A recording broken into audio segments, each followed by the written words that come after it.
Hi guys, it's your girl Eveeee again.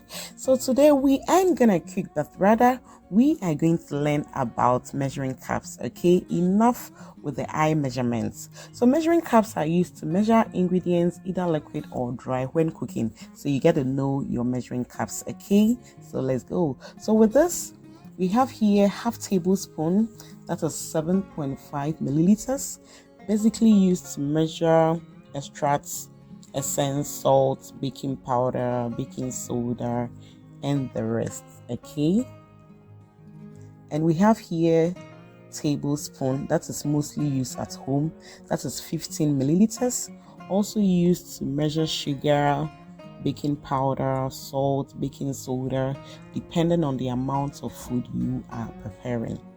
Yes, and then we have here 1/4 cup, that is 60 milliliters, used for measuring nuts, berries, and the likes. Yeah, you can also use it to measure some oil, some butter, depending on the food you are cooking. Okay, and then we have here the 1/3 cup, that is 85 milliliters.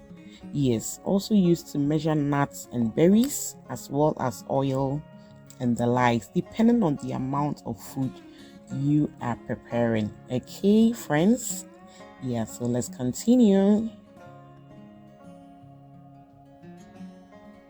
So we have here half cup, which is mainly used at home, also used to measure oil, milk, sugar, yogurt, water. Yeah, so this is 125 milliliters. Yes, yeah, that's about 8 tablespoons.